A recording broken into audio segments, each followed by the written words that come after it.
Lockbox, Chapter 19. Several uneventful days went by. Sara popped in and out of the little town grocery store where she worked from time to time. She said hello to Rhonda and the crew.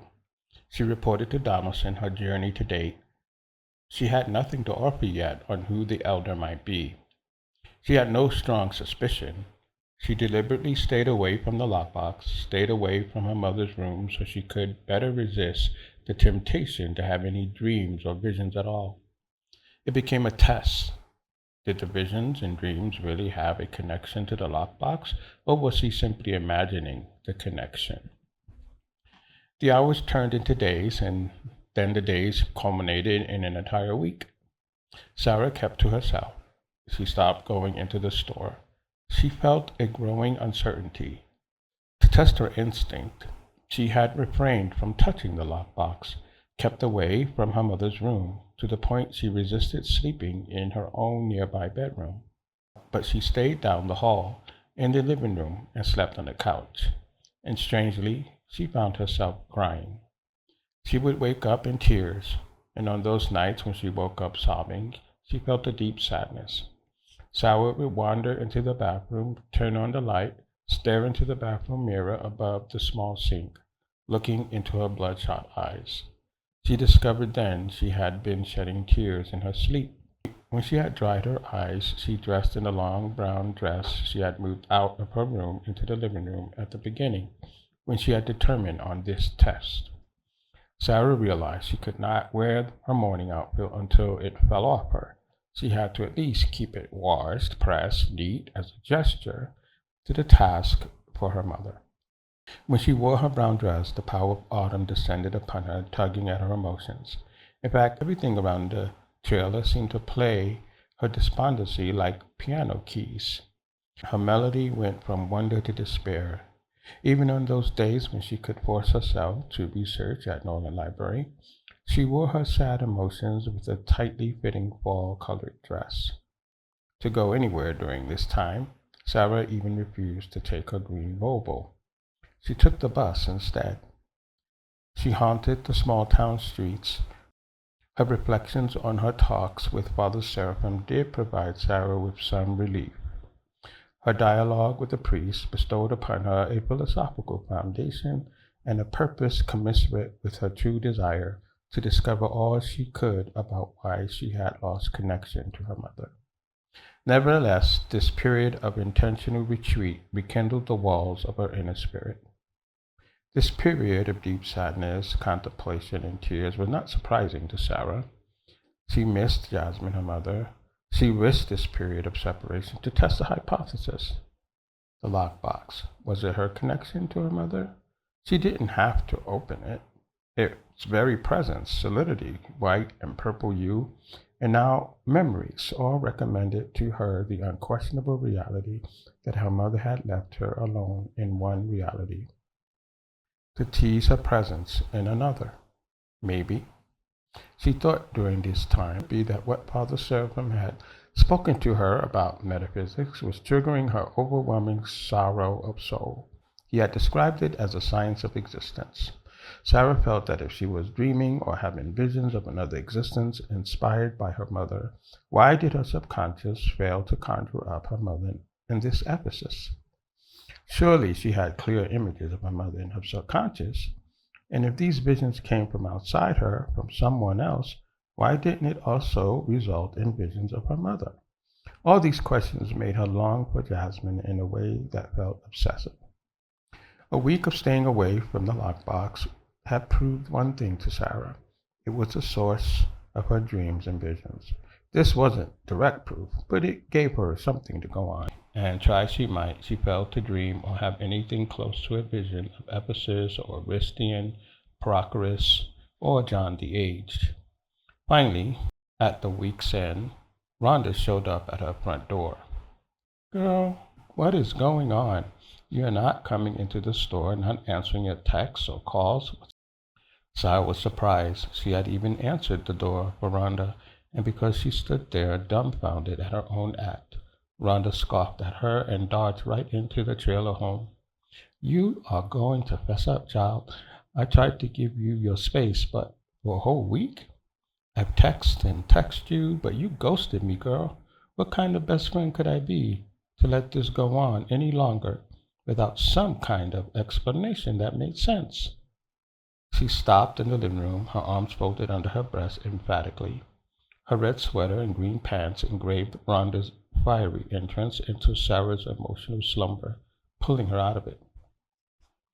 You are right, confessed Sarah sheepishly. I'm sorry, but I needed to be alone to think. When I handled that lockbox my mother left me, I have dreams, Rhonda. I have visions, and when I don't handle that lockbox, my feelings are uncomfortably sad or uncontrollably sad. I cry in my sleep. I don't know what to call what I'm going through. I visited Father Seraphim twice, as you suggested, to get a third party to test my experiences, bounce off ideas, and prove I'm sane. Father suggested I'm having a metaphysical experience, a journey through dream existence and vision existence, and both might have their own kind of reality. I needed to be alone to think about all this. I needed to keep Mother's purple lockbox far away from me, just to prove to myself the connection. However, it seems being alone and not touching the lockbox only prolongs my mourning. It feels unsafe to my stability. Have you ever heard of the word chokma? Rhonda stood there silently.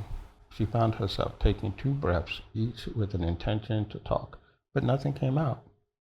She grabbed hold of Sarah and pulled her out of the trailer home. Come on, let's take a walk. Where are we going? For a walk, a long walk in the cool air of fall. Rhonda took Sarah's Volvo keys off the hook by the door, placed Sarah on the passenger side of her car, and then got into the driver's side. The Boulder Creek is a beautiful place to breathe free this time of year. The trees are bare and the creek is bubbly. It's a nice place to walk and talk. Rhonda drove off.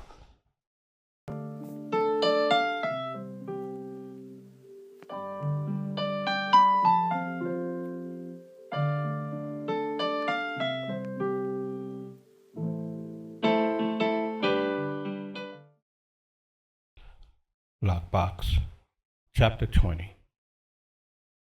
Rhonda parked Sarah's green Volvo in the parking lot of Boulder Creek Park, on the corner of Arapahoe and 30th Street. What's going on with you, Sarah? Your soul is weeping. Looking across at her Puerto Rican friend, Sarah repeated, My soul is weeping? Get out of the car, Rhonda said, as she turned off the car motor and climbed out of the driver's side seat. From here we walk and talk. Although it was late fall, the air still felt warm enough to walk outside without coats or jackets. The first hints of winter cold came from time to time, but mostly the sun blazed high in Colorado's bright and blue sky. Barely a white cloud to be seen, just whiffs of their presence in the distant horizon. Rhonda took the lead. Sarah willingly followed. They made their way over the still green grass, which gradually inclined to the round top of a small hill. Below them snaked the Boulder Creek. Next to the flowing creek wound the boulder bag path that mimicked the creek's undulation, curved, weaved, and stretched west toward the Rocky Mountain foothills called the Flatirons. An abundance of trees dotted the path between the flowing creek and the adjacent bike path. Although it was called the Boulder Bike Path, this cemented ground with its yellow traffic stripes was not solely used by bikers. Plenty of late morning joggers and moms pushing baby strollers joined the cyclists who darted past on their speeding wheels, either going east or west along the path. You could hear the cyclists shouting, on your left or on your right, as they zoomed by. Children played in the wooded areas near the creek, and at times the patch of grass and dirt between the steadily flowing water that came down from the mountains. Rhonda and Sarah descended the hill and joined the bike path traffic, heading west in the direction of the Flatirons and downtown Boulder. Sarah felt relieved. The outside fall air filled her lungs with a freshness she needed. Thank you, she said to Rhonda. It's become a bit stuffy at home. Any more stewing, and I think I would transform into a zombie. Rhonda simply smiled at Sarah. At least you recognized time had come to get out of your doldrums. I apologize if I acted bossy. I feel like I can relax now. You were spewing so much incomprehensible stuff. I could only think, get you out of that trailer. They leisurely walked along the path, stopped for occasion to admire the creek rolling by at a steady pace, its small waves like white crystals in the sun. Sarah soaked in the sunlight, let it bathe her dove-white skin. Sarah avoided the sunbathing. She made a point of being sure to keep a supply of sunscreen handy. From time to time, she paused her walk to sit at a trail bench perfectly situated to capture a scenic point along the path. This time, on a small hill, as the bike path weaved under a short Oriental design bridge crossing a slight bend in the flow of the creek, then made a steady curve back up the hill. The bench overlooked the other side of the creek in front of the Boulder Hotel and its tennis courts. Guests were outside enjoying the day, hitting tennis balls either alone or with a partner. This distraction relieved Sarah. Having Rhonda sitting next to her also provided a moment of silent joy. The opportunity this walk provided to unclutter her mind liquidated the pressure she felt in her head from her recently discovered knowledge of John the Age, Aristian, Prochorus, and Ephesus, the correctness of her dreams and visions, the lockbox of Mother Jasmine. Here, Sarah just sat, knowing these things still waited for her to renew the quest. The week-long hiatus reinforced her purpose. The sadness of loss redoubled her determination to discover the why of her mother's fate. This quest could no more be ignored than her own breathing. She realized there would be no turning back, not until she knew the same end to this story her mother discovered. And at the end of that process, she hoped to give Donaldson what he asked too, the answer to the question, who was the elder? Sarah glanced over at Rhonda, who sat silent beside her. What's on your mind? Rhonda shook her head. She couldn't resist a laugh. I have you on my mind, no doubt, chuckled Sarah. Chokma. Chokma, repeated Rhonda. Does this word mean anything to you? Rhonda laughed. No clue. Sarah stared down at the children playing by the creek. In my dream, Aristian said that word. As I woke up, it stuck with me since. Sounds to me, returned Rhonda, like another mystery you need to bounce off Father Seraphim. Oh, began Sarah. I can't run to Father Seraphim when getting a dictionary would be enough. I was lucid enough in my depression the last couple days to look up the word in my research. It's a Hebrew word, chokmah. It's used in what's called the Old Testament many times and is usually translated to our term, wisdom. Rhonda whispered, wisdom. Yes, continued Sarah. The definition I found is meant something about the potential of what is. Wow, the potential of what is. That doesn't give you a lot to go on.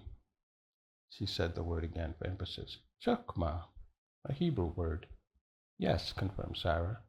Some definitions also say it can be translated as the potential to be. The potential of what is, the potential to be, said Rhonda. Wow, again, cryptic. Sarah stood up and started walking along the path again. Quickly following, Rhonda stood up and caught up. She was relieved to see the initiative back in Sarah's step. Sarah continued talking as she picked up her pace. This walk is really clearing my mind. Thank you for taking me out of my shadows. She picked up a small, smooth stone and dashed it playfully into the creek, watching it skip over the water's surface. Turning abruptly to her friend, she said, the potential to be, the potential of what is. Curious that this word is translated into our word, wisdom. Her mind was racing now, fitting pieces of the puzzle the Donaldsons spoke of together. The ancient road, as clear as glass, seemingly real, concrete, shapely shaped stones embedded into the ground, above the road a deep night sky, and the full white moon. Not a hint of otherness to it, just a bright, clear night. The images of an ancient person of John the age. These things are all potentials to be. A person I've never seen before cannot be described in my dream as reality, but it's bits and pieces from other parts of what I know. If, however, I dream of the same location, whispered Sarah, a single straight road between two round top hills toward the city, that's more than a potential. That's to be a vision. Well, interjected Haranda, as I said before, you are becoming quite the philosopher. Too bad I can't experience these dreams with you. It would get rid of any notion that you're having delusions. Delusions like this don't occur in the same form to two independent minds. Perhaps, but you are already helping me without dreaming my dreams, Sarah insisted. Next time, I will ask Aristian more about this word, chokma. So, you are convinced you will dream of the exact same thing? Sarah nodded. If I have a lockbox with me, yes. I am still unsure how it all works. What I know right now is circumstantial. Direct knowledge is still a work in progress. One thing I do think is true. My mother wanted me to have that lockbox because she had to know this would happen. I am convinced of it now. And I'm also convinced I can dream dreams consistent with what I've already experienced and, in theory, control its content. The vision part, well, the seraphim is quite certain that's from an external source, outside my control.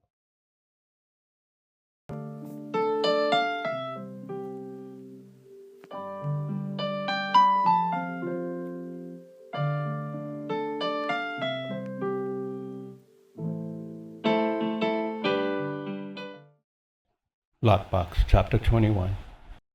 It was late in the afternoon of their walk when Rhonda dropped Sarah off at the trailer home. Sarah waved her friend off, and as Rhonda drove around the corner out of sight, Sarah immediately got into her Volvo and drove to a nearby costume shop. She purchased a white Roman-style stola and undertunic, trimmed in gold. She had researched Roman dress and discovered almost every Roman lady, regardless of rank, wore a stola of some kind. Sarah's stola was fastened at the shoulders, and her golden sash held it together at her sleeves. Elegant simplicity, she remarked to herself as she gazed into a bedroom mirror back at home. Walked into her mother's bedroom and pulled open the dresser drawer. Looming over the open dresser drawer, she gazed down at the silent white and purple lockbox, the silver key laying next to it. She smoothed out her white sola. Okay, Sarah said to herself. She stiffened her will. Ready. She took the purple lockbox from the drawer and walked back to the living room. She turned out all the lights and closed the blinds on her long living room window. The darkness will make it easier to fall asleep, she confirmed to herself. On the couch's end table, she had a mug of warm milk. She placed the lockbox key on the end table. On her end table, Sarah had two small moon globes for table lamps. These globes, shaped and etched with moon craters to give it a realistic look, gave out a subtle light. She purchased them after picking up her solar outfit, something to create a relaxing mood. The moon globe table lamps were not designed to give enough illumination for reading. Rather, they function as dim, glowing balls to express mood. She could change the hue of the glow in several different colors, red, blue, purple, yellow, and she could make it glow one color or shift through various color combinations. When Sarah saw them in the window display, she immediately fell in love with those globes of the moon. When she felt satisfied, all was ready. She sat on the couch by the armrest, an end table, on top of which was a lockbox. She drank from her warm cup of milk. She had placed a pillow behind her head and leaned back, comfortably snuggling into her position. She closed her eyes and let her mind drift. Quickly afterward, she slid into a silent slumber. Sara dreamed of the same location where she last departed, except it was night. No one was on the Roman road. A deep stillness and silence filled the darkness. Not a single lamp lifted the opaque shroud enveloping the path ahead of her. Sara noted two things at once. She knew she was dreaming, consistent of her surroundings. She knew she was dreaming. Strangely, she could feel the lockbox under her palm. The other confirmation which struck her is the solid consistency of her surroundings. Father Seraphim had said, "You know you are in a vision by the sharpness, brightness, and stable texture of one's experience." Sara nodded. "A vision. It's all the same. Okay. Consistency." The total darkness that shrouded the landscape in front of her and around her reminded Sara how modern man took the electric light for granted. This is a world where night meant a domination of darkness. Night held sway here in a way it no longer did in the 21st century, when Edison's invention of the electric light had conquered the grim shadows of evening fears. Sara felt the fear in the deep night darkness. The grades of black produced myriad shadows from trees, crevices in the ground, tombstones, the vacant spots between buildings all had their own variant of black shadows. If there was anyone lurking in this darkness, Sara realized she'd never have a chance. It was no wonder she saw not a soul wandering on this Ephesus road on the outskirts of the city. So she decided not to linger any longer, and she moved out of the center of the road. Being in the center of the road had the virtue of giving her time to react. However, on the other hand, she didn't want to be easily seen. She had to make a calculated trade-off. Better to stay on the side of the road by the monuments and tombs. She started off back in the direction she remembered Christian took her when she had first dreamed of ancient Ephesus. Sara was surprised how easily and quickly she had found her way back to the Apostle John's domus, another proof of the power of the lockbox to make this reality possible. As she entered the atrium, she saw John the Aged reclining on his side before her, a table filled with food before him. He stretched out his ancient, thin body like a breezy human flag before her eyes. Once again, she noticed John's lines in his olive bronze Semitic face and the weariness in them. Sara searched her mind for some understanding of why this image of John took shape in her dream, and she recalled she had seen it before, many times. Christian icons and paintings described this John she was dreaming. She had also seen John's icon in Father Seraphim's church. Apparently, the tradition of this John made his image consistent throughout the Orthodox Christian churches. Although she had never given any deep thought to those icons or images, seeing them was enough for her subconscious to register the images and reproduce them in her dreams. She again observed his thin white hair only partially covering the crown of his naked head, and the deep set of his dark eyes, how they had a joy and sorrow alternating in them. She registered Prochorus. She assumed John's assistant, sitting nearby the elderly man. The teenage Prochorus provided a stark contrast to the aged John, his bright red hair and flashing green eyes both inviting and penetrating. Sara realized these details of eye color and sense of emotion emanating from them were too specific to be from passing glances at art in her own culture and time. The emotion coming from Prochorus seemed to have more of a vision reality to them than the eyes themselves.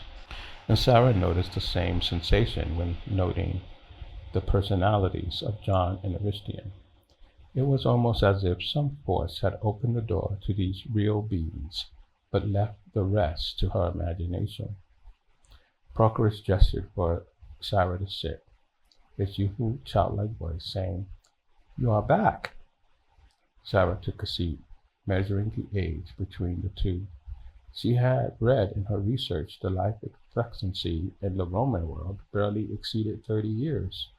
Only half the population in the city of Rome survived beyond their 10th year from birth. She couldn't help herself. How old are you? Proclus didn't miss a beat. I am in my 13th year from the reign of Titus. Aged John chuckled. Blessed for me, not years enough to join the legions. Proclus tapped his stylus on the parchment. I would not leave your side. Aged John chuckled again. They all think I will never die. But you are from the nature to come, and my friends lack the knowledge that you possess. The natures? Sara shook her head, confused. I don't understand. John mused. In the beginning was the Word, and the Word was with God. The Word too was God, and everything was made by him, even time. Sara leaned forward. So time is a nature? It is, replied John. Everything that is has a nature. Everything that is made. It is either made one way or another. It either has the same properties or different. It can be flesh, it can be spirit, it can be neither of these, it can be both. My mother died from radiation poisoning, Sara blurted out. Do you know anything about that? Aristian entered the room. We certainly do not, and it's not right to ask such things of the apostle. Are you accusing us? The aged John put up his hand. Slowly, Aristian. She's not blaming, she's hurt. She needs answers to her pain. John shifted upward from his reclining position, leaning more on his elbow. He considered Sara, compassionately looking into her dark eyes. I know loss. I am familiar with the pain of it. When answers to the why of such pain is elusive, the sense of loneliness is magnified. I have lost many friends through the years. James, Peter, the mother of my Lord, Mary, although my Lord forewarned us. We merely hurt him with denial and not the trust of the heart. You, dear Sara, are a rebuke to our folly and a gift that one day the promise will be fulfilled. He leaned back wearily off his elbow. But you want to know the biggest painful loss of all? He stared around the room at Proclus, at Aristian, and finally at Sara. The biggest pain of all is when my Lord ascended into heaven. For many of us, that was the last time we saw him. We have been thinking the kingdom would be immediately restored to Israel. His ancient voice rattled as he laughed at himself. We no more understood the prophecies of the resurrection than we grasped the ages of waiting which would pass among mankind. And now so many Paschas have passed since the day the clouds received him. He choked up a little. Oh, how I miss my Lord Jesus. Oh, Jesus. Aristian stepped forward. It's time for the apostle to rest. No, interjected John. No, I'm okay. He chuckled. My friends who expect the Lord to appear before I go, and at the same time fear I will go. They jump nervously at every sign of my mortality, no matter how many times I forewarned them of my mortality too. He gestured for Proclus to help him up. Aristian too rushed over, and together they guided John over to Sara. John leaned toward her, cradling her chin in his aged hand. A sword has pierced your soul. Your beloved Jasmine has not died in vain. That you are here is proof of it. He then gestured for Proclus and Aristian to take him back to his place. They gently lowered him to his reclining position. A tear fell from Sara's eyes. I was expecting my mother to be with me so much longer. Something went wrong. She left me a lockbox, a beautiful white and purple box, and a key to open it. The idea of opening the lockbox has weighed on me. It is a gift I am not ready to open. John understood. And you are feeling another loss if you open it. Yes. We can help you along the path your mother traveled. I suspect it is for this reason we are made to share this vision. Despite the wide chasm between our present wake form and yours, hopeful, Sarah said, so you believe this vision is from someone else trying to help me? You believe I will learn what became fatal to my mother if I follow her same path in this dream vision? I am alone at home, and I thought if I return to this dream, we all assume it is so, interrupted John, but we cannot guarantee it. The path your mother traveled is the same all must travel if they are to receive the life-giving spirit. Silence settled in among them as they all pondered John's assumption. The age and the last of the original apostles of Jesus then spoke up. My life has been long, and I have greatly exceeded the time of my companions. I have kept expecting my time to have already come, to depart and be with my Lord. As the years pass, as each one of us fell to his fate, first James, my brother, he was the first to fall by violence for the gospel. Too soon after our Lord departed, others have fallen also, who were not apostles, like Stephen. He, like these here, not of my apostolic companions, those of us who walked and talked with Jesus.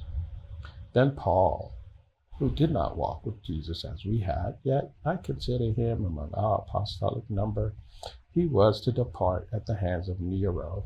Then Nero took Peter from among us, and after him Matthew and Mark departed, not long after they finished their testimony on parchment. John's eyes narrowed in the greater sorrow. Poor Mark's end was very devilish, and I cried many tears for our brother. The way the mob dragged his body through the streets of Alexandria. Thomas, my brother, went to a land far away, and word came back to us how they ran him through with a spear. And when the news reached me, I mourned for all his working doubts. But when the mother of our Lord left us, we experienced the most amazing miracle, when all those who had gone before and all those walking the earth appeared. And even our Lord Jesus appeared to receive his earthly mother. So you see, you are not alone in your loss. Let that give you some comfort. Aristian stood up. The oil lamps are burning low. Our John must sleep. Everything that is possible was made by the Lord, whispered John. And if there is any possibility, it is he who made it. Prochorus then chimed in with the word chokma, and Aristian followed, chokma, and they all bedded down for the night.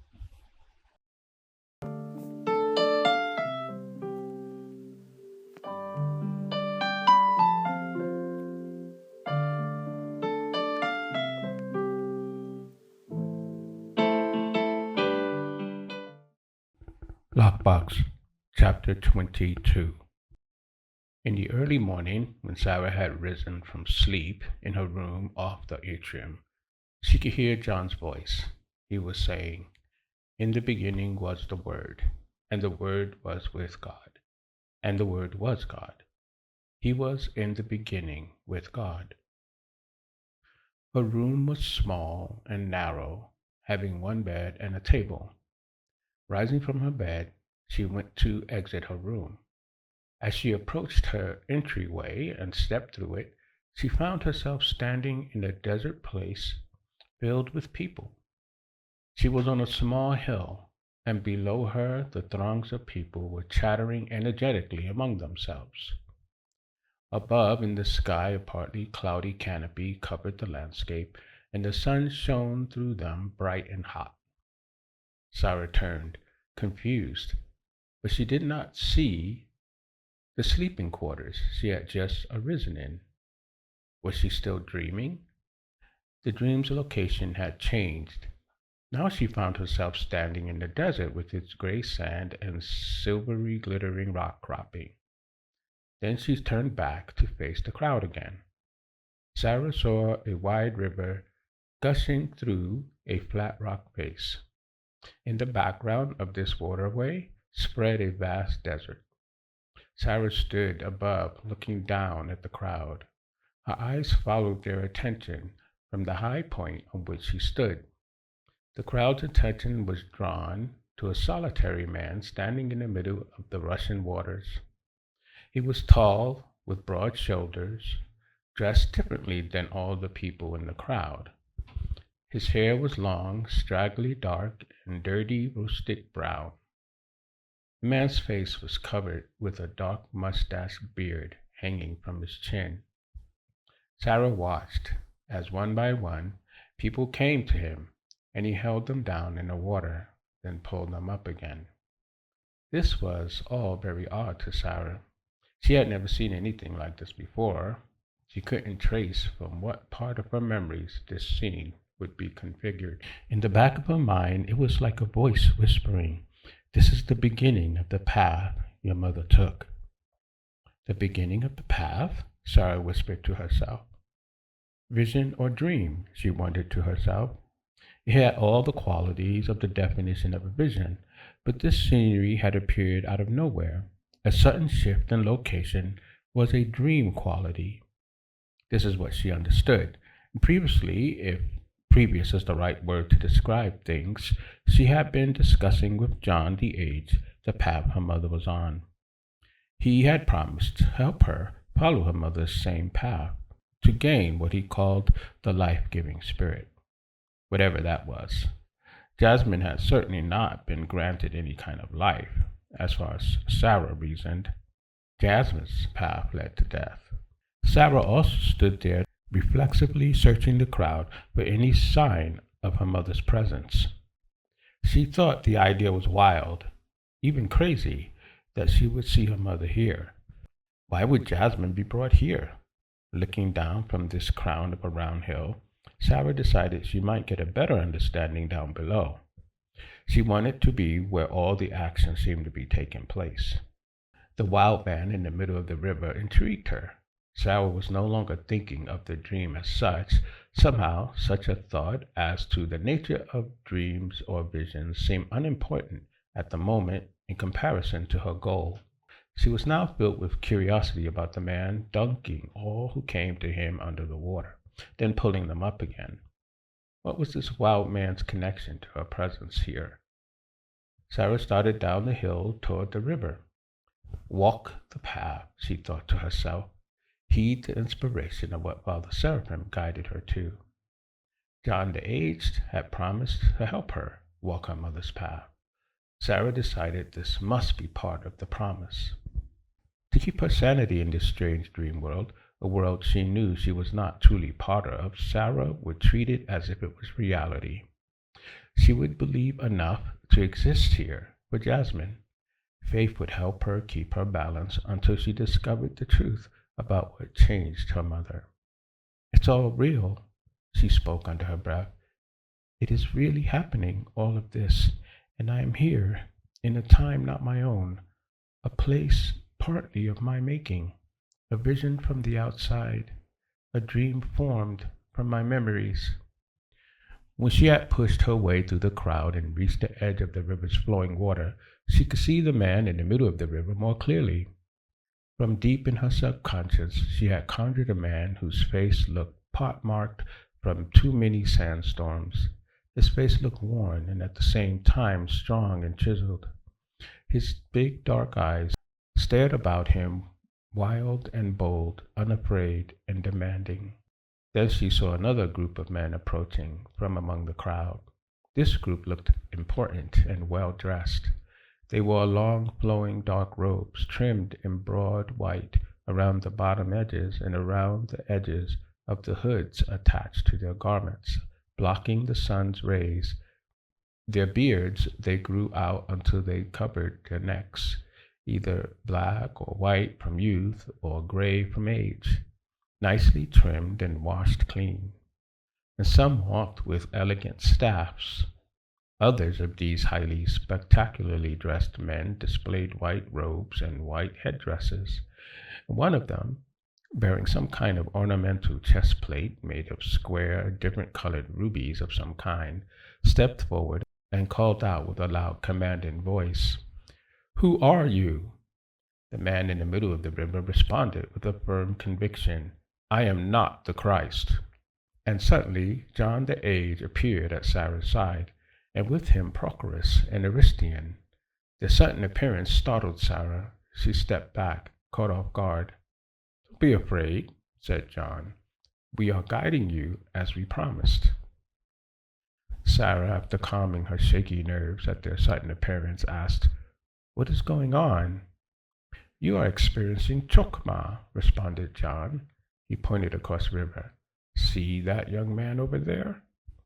Sarah looked across the river on the other side and saw three young men standing there watching the wild man in the middle of the river, and one of them looked just like John the Apostle, but almost as if a teenager.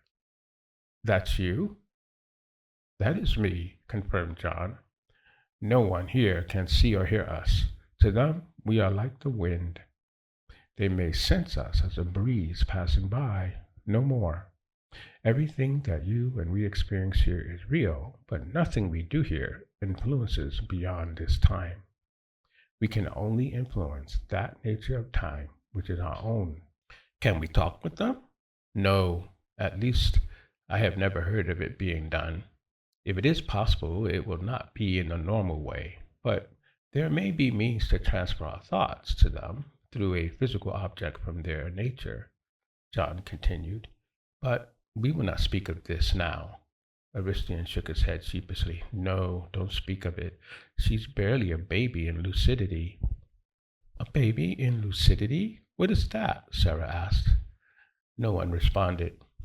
Then Sarah turned her attention back to the conversation between the wildly attired man in the river and the elegantly dressed men on the land. The man in the shining white robes and breastplate commanded, "If you are not the Christ nor the prophet, why do you baptize then? Are these not all the children of Abraham? They are not Gentile sinners. Why do you baptize our own people?" "They call me John the Baptist," responded the man in the middle of the river with a strong voice. "I baptize you with water, but the one coming after me, he will provide the baptism of the life-giving Spirit." And Sarah watched as the man made his way out of the river to stand before the group of finely dressed men, questioning him. "You offspring of vipers, how can you escape the wrath to come?" At that the men turned and fled from John the Baptist's presence, and the throng around him applauded their approval. "Praise God," they shouted, "a prophet has come into Israel." Suddenly John the Baptist turned to face Sarah. He stared in her direction as if looking directly into her soul.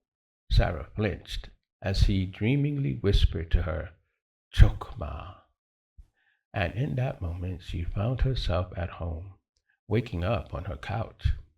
She could hear the clock on the wall ticking. She looked at the mug of milk on her end table, half drunk. Sarah felt the presence of the lockbox. Surprised and disappointed, Sarah shouted, "He sent me back!"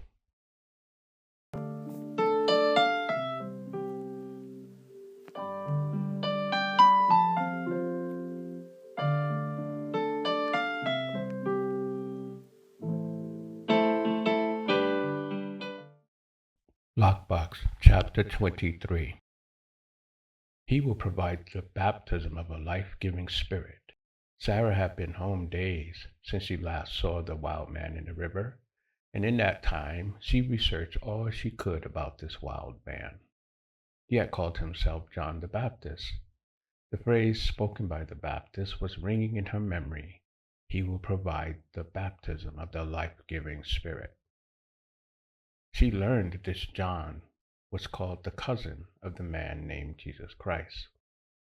It took a couple days afterwards for Sarah to recover from her last journey along the path her mother had taken. The disappointment she felt in being sent back surprised Sarah. The Baptist looked in her direction as if he knew she stood there. But John the Age had said the people in her dream could not know of her presence. Nevertheless, the Baptist sent her back.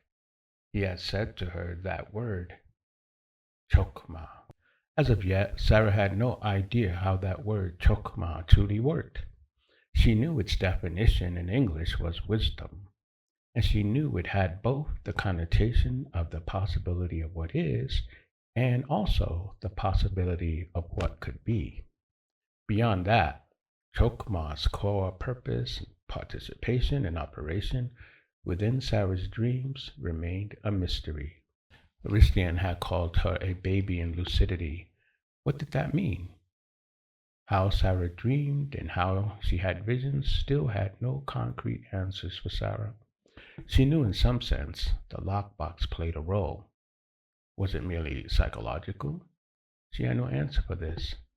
Too many possibilities converged in her mind. The next day, Sarah headed out for a morning coffee. She would order pastry and do some people watching at her favorite shop down the block, Lafayette Coffee and Tea. Her early morning walk there took her past the small town homes. Much of the housing here was vintage from a time past. For the most part, huge modern monstrosities dominated landscapes of the suburban areas to the north of Denver Metro. Boulder, Louisville, Superior, these small cities were all dominated by modernity. Small town Lafayette was different.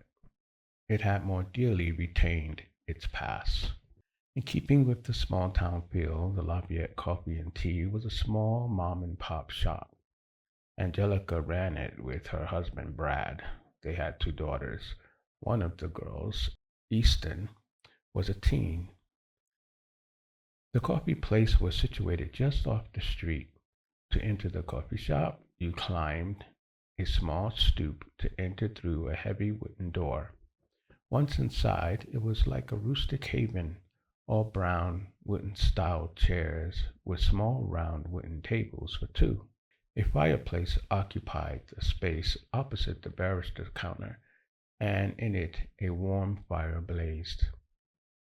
Angelica's brainchild, Lafayette Coffee and Tea, became a favorite haunt for the college-age crowd. Her husband helped, but his main career involved teaching at the local community college. Angelica's coffee grounds originated from South America. She would only get her coffee grounds from establishments who engaged in sustainable farming and coffee production. The coffee shop's walls displayed many pictures of Angelica and her family in the remote locations in South America, where she sought out small family enterprises with whom she could do business, exchanging coffee beans for a fair price. Like most modern coffee shops, Lafayette Coffee and Tea also sold various pastries, teas, and memorabilia. Sarah entered. She saw her favorite spot behind the counter, and off to the left lay empty. She happily hurried over to it. The coffee shop buzzed this morning. After she had seated herself, Angelica popped her head around the corner. Angelica was in her late 40s now. Her red hair was showing signs of thinning, and there were hints of gray among the strands of red. A full-bodied woman, Angelica kept up a long-term membership with the local Presbyterian Christian church. A sincere Christian, she did have a very conservative bent. You'd never know it simply in her personal relations, however. You would generally see Angelica wearing a flowery dress. She was in the main a happy lady. Angelica said to Sarah, "I suppose it is the usual caramel mocha?" Sarah nodded silently her approval. She gazed at the customers at the other tables. They were engrossed in their own mutual chatter. Looking around, Sarah could see one man had his attention completely in his laptop. She noticed Easton standing by the fireplace with her school friends laughing. Easton stood out in appearance from her friends. They had long hair, or at least hair shaped in the very traditional extended look. Easton, on the other hand, sported short, cropped black hair, and her face, which she painted with limited makeup, was spotless and clear. She wore a super light pink lipstick, and it would be nearly impossible to tell she was going natural. She had thin, natural black eyebrows, which she didn't color over. As Sarah sat people watching, a strange sensation kept needling her. She found herself questioning these people's reality, and by doing so, she really was questioning her own. The after effects of the dreams and visions made her begin to distrust her own perception of what might be reality or delusion. Sarah imagined trying to touch the laughing Easton and watching her hand passing through coat and flesh, as if either she or Easton might be a ghost. Father Seraphin had told Sarah about the different natures, forms of existence, he had said. Metaphysics spoke of existence, so if the lockbox had the power to take her from one existence to another, what made any of them real? Wouldn't she simply lose herself, lose her sense of belonging, of kinship with any reality if she continued to participate in these so called dream and visions? Wasn't this a danger? She might be whisked off to some odd nature and never be able to find her real self again. Is this what happened to Jasmine? Did the possibility of losing materiality confirm the strange diagnosis that Jasmine was simply going away? Did she go off to some realm and bring back the disease that terminated her life so prematurely? And what if none of this was real, and Sarah was locked away in some insane asylum, tightly restrained in a straitjacket? Angelica set Sarah's drink on the brown table, startling Sarah out of her thoughts. One caramel mocha, Angelica said with a jolly voice. Sarah grimaced. She found it hard to smile. Thank you, she said in a short fashion. Oh, having a bad day, are we? Angelica replied. Sarah looked up at the shop owner. It took a moment for Sarah to accept the solidity of Angelica. I'm sorry, she apologized. I was deep in thought. Angelica pulled up a chair and sat down facing Sarah. A penny for them? Sarah looked at her confused. A penny for them? Your thoughts, dear, Angelica laughed. If you are thinking that deeply, it must be over something very serious. I see this all the time in my coffee shop. Nosy barrister that I am. Try me. What's keeping you deep in thought? Sarah mused within. What could it hurt to get a little feedback from Angelica? She was a Christian like Father Seraphim. Maybe she had similar beliefs. Is it possible to lose touch with reality when one is constantly moving through them? Sarah couldn't believe she asked that question. How could a coffee shop owner possibly have a grid to answer it, even if she was a Christian? She knew nothing of the lockbox, Sarah's conversations with Father Seraphim, or her dream visits to John the Age, Aristian, or Prochorus, and now John the Baptist. At least that is how Sarah's senses tried to console her, that she had really done those things, even if they were just dreams or visions. Angelica's white forehead furrowed. Have you been visiting Mr. Donaldson's Lucid Dreamers group? Sarah sat back, stunned by the response.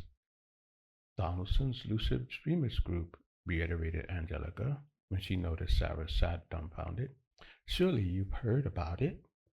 It's all the buzz in the churches around town about weird happenings, visitations, and journeys, Angelica said in a spooky gesture.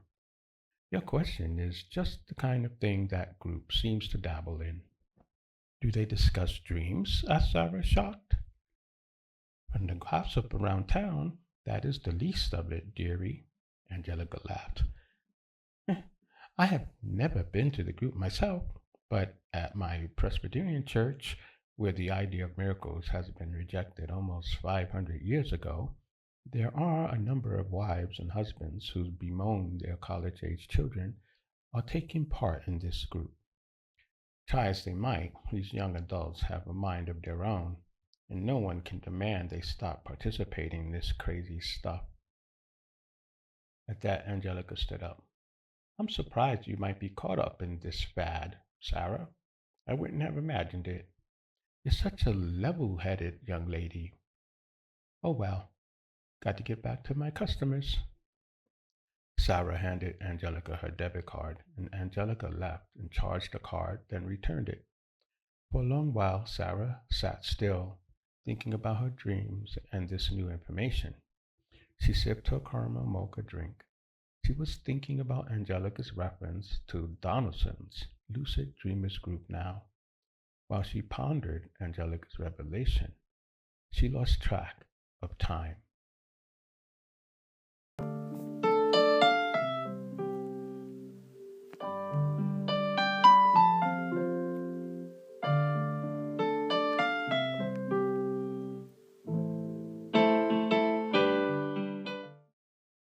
Lockbox, Chapter 24. All this whipping about from time to time, moaned Sarah, as she seated herself in front of John the Aged. How did my mother endure it? The question and the location caught Sarah by surprise. Disoriented, she looked around, confused by her location. Wait a minute. I was just...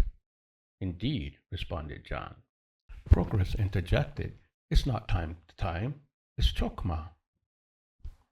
It is the movement of what is possible, added Aristian. Prochorus and Aristian spoke to Sarah as if she had been sitting with them all the time. Sarah, on the other hand, felt a different sensation. Shaking her head, she looked directly at John. She leaned in, trying to rebalance herself and catch up with where she sensed she was. Just a moment ago, she was enjoying coffee in Angelica's shop. I know what you are referring to. I still believe this idea of chokma is extremely vague.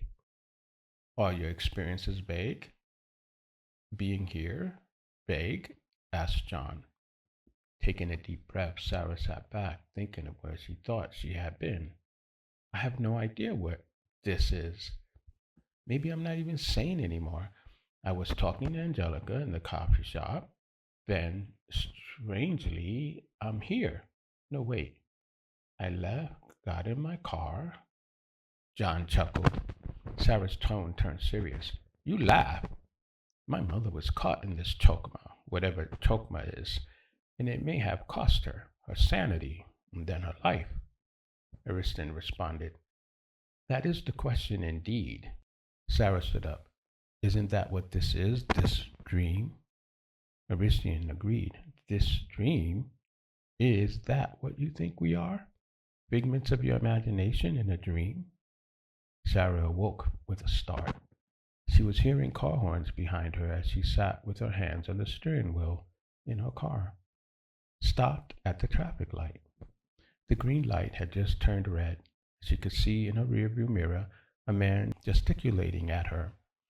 As soon as the light turned green again, the car behind her sped around her and dashed through the intersection. Sarah started her car forward, confused. How could this be? I don't have the lockbox with me. As she pulled the car over, she looked down and saw the lockbox on her lap. She reached toward it, her hand trembling. Wait, did I go home? This bothered Sarah. She couldn't remember leaving the coffee shop. The lack of recall turned her insides out. She felt nauseous. I'm losing control of my... Her words trailed off. 1, 2, 3 possibilities of the real seemed to be distorting her perception of where and when she was. Was she still with Angelica? Or was she just with John the Aged? When did she go home to pick up the lockbox? Was she actually driving now? She looked around at the world outside the car. Everything looked solid, concrete, present. She watched a variety of people up and down the sidewalk. This man with the black hat, that kid on the skateboard, the mother with her baby stroller. The homeless man crumpled up against a corner building with a sign reading, $1 please, unable to find a job. It all looked like normal, everyday life. Sarah took deep breaths. If everything is normal out there, her 2 hands on the steering wheel of her Volvo and the sensation of driving felt real enough. She pulled the car over, then stopped. Why did she go back to get the lockbox? Nervously, she moved the lockbox off her lap and placed it on the front passenger seat of the car. Then she climbed out of the vehicle. When her feet touched the cement of the street, a wave of relief strengthened her sense of security. Nevertheless, the uncertainty of how she got to this location warned her against jumping back into the car and driving home. It would be too risky driving until she understood what happened to her. Why had she lost track of her actions? From the moment Angelica handed her the coffee mug until she again became conscious behind the steering wheel, she had no memory of anything except her discussion with Prochorus and Aristian. At what point did she enter the dream state? Sara walked to the back of the car and opened the trunk. Rummaging around, she found a tote bag. She pulled the large bag out and walked to the passenger side of her car. All the while, she forced herself to feel deeply each step, making sure her footing was secure, as if the wrong step would sink her into some kind of void from which she would never return. As Sara opened the passenger side door, for a split second she thought she saw a ripple of blackness, a tear in the fabric of her reality. She darted back in fear. The image changed again, and she was looking through the wide open door, staring at the lockbox. She didn't want to dream, yet she had to touch that lockbox. Take it up in her hands and place it in the tote bag. She had touched it to take it off her lap, but now the very idea frightened her, because she might lose control of her reality, of her senses, of her actions. She shut the passenger door. This time she snatched out a pair of old work gloves. Putting them on, she walked back to the passenger side of the car. Fear made her move decisively. She snatched open the car door, lifted the lockbox one hand, and swiftly scooped it into the tote bag. Sara held the tote bag with its lockbox contents at arm's length from her, as if handling a disease. Now, I will handle you with care, she talked firmly. She began walking, heading to Little Town Grocery. She needed answers. She had a myriad of questions, and as she walked, she began to remember. It was a clear memory, and she did leave the coffee shop. I went home, and I got in bed to take a nap. No. Yes, that is what I did. Then I woke up. As she walked, she pondered, thinking and walking.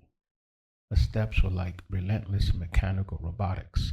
She remembered she had been heading to see Donaldson, to confront Donaldson at last. I remember waking up, and I had on my long white nightgown. Then she stopped in her tracks. Suddenly she looked around her and saw people staring at her. Their gaze rebuked Sara. She slowly examined herself with her dark eyes to try to understand what these people saw in her person. Yes, she was doing it. She was standing in broad daylight in her long white nightgown. Embarrassment painted her dove-white mixed Asian American face. She looked down at the tote bag in which she had carried her lockbox, and for the first time she scowled at her mother's bequest. Suddenly it didn't feel much like a benign gift at all. The tote bag with its contents hung from her hand like a smirking demon, oblivious to Sara's self-humiliation. Its silence felt deadly.